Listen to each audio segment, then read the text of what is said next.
Actually, let's talk about that now.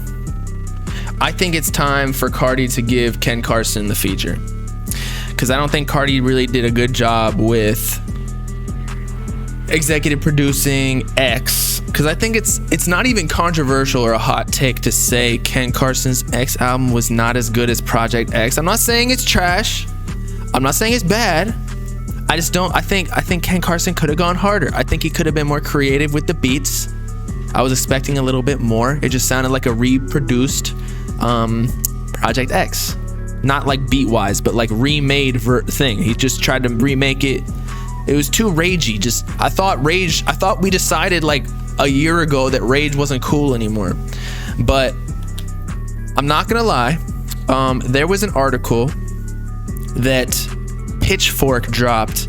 It was like a 4.6 rating on Ken Carson's album, and they made some pretty solid points. Again, I don't know if it's a 4.6. I would say like maybe 6. Now that I've listened to the album a few times, a lot of filler in there. It could have been like 10 tracks and it would have been way better. I don't know how I feel about 20 track albums anymore if you're not like a, I don't know, like a cinematic artist, like a Weeknd or like a Travis Scott or like a Cardi or a Uzi, like where you know every song is like gonna be mass production. You feel me? In Project X, I feel like he actually had some. That's what happens a lot of times with artists too. Your first album is always your best, and I know he had Teen X and Teen X Relapsed, but those were both EPs. He had Boy Barbie, but his first like studio project that was like he was signed to Cardi, it was official. The first album, that was Project X, and because you work so hard, it's almost like the Sofago situation. You work so hard for like multiple years, you maybe even save some diamonds or what is it called, aces up your sleeve for that debut studio project. And so it's almost like a culmination of like 2-3 years, whereas the next sophomore project is always somewhat of a slump, or many times because you only took like a year to do it, and maybe Ken got a little bit confident because he's like, yo, I'm the top of the game. Him, Yeet, Fago, Lone, Ken Carson, others, Summers, etc, Ken. But like Ken was engagement wise, maybe not like total numbers of streams, Ken was probably like the strongest fan base other than like Yeet. But then again, he did have the Cardi co-sign, signed to his label, so it's kind of unfair, and I think we all know that. But regardless, maybe Ken got a little like in his bag. He's like, yo, I could just drop this shit, keep doing it, what I've been doing that sounds good, and people will fuck with it. But you know what, I think we need a little bit more experimentation. But for all the people, yeah, Pitchfork completely slaughtered this album. It's not a 4.6, 4.7. It's a little bit better, but you know, humorous article, and they made some solid points. So did Anthony Fantano, although Fantano gave him a 0, which it definitely deserved more than that. But yeah, I feel like a lot of people are hating this album. I'm not gonna sit here and read it. Y'all can go do it. Pitchfork Ken Carson. But I even sent this to Ken. I said, no, what is it? No publicity is bad publicity. So yeah, he's getting hated on by everybody. So is Sofago. Like everyone, even Yeet is getting their fair share of hate. Although Yeet's going up, and we'll discuss that in a second because you know. But didn't they do this to Cardi at the beginning too? Didn't they do this to Uzi with like the whole mumble rap hate, quote unquote? Ebro telling him he would never last. And you know what? All they gotta do is evolve. So I think this might be a learning lesson for Ken. Take the criticism and prove everybody wrong. I think he shouldn't take. He's dropping it deluxe, right? He posted this on Twitter. It's gonna be the what was it? Extended, which I think he did. Did he do that with Project X?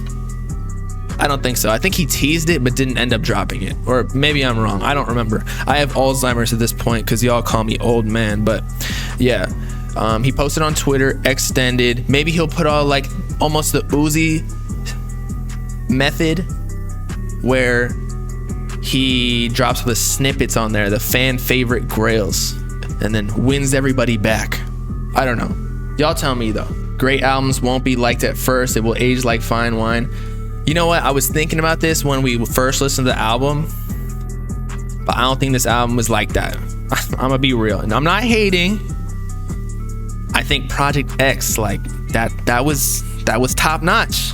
This was like a little bit step down, but you know what happens? Sometimes you gotta take 2 steps forward and 1 step back, and then 2 steps forward, 1 step back, and you consecutively go forward overall. You feel me? It was decent. It was okay. It wasn't bad.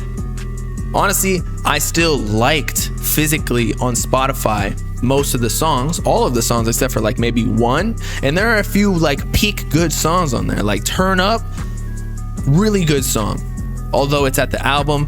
What was the other one that was at the very beginning of it? It was Intro. That's the best intro song I've ever heard. Do I think Lonely will do better than Ken? I don't even know what to expect out of Destroy Lonely, although he's got a couple features coming up. He's got one with Slump Sixes, and then I think he's got someone with somebody else.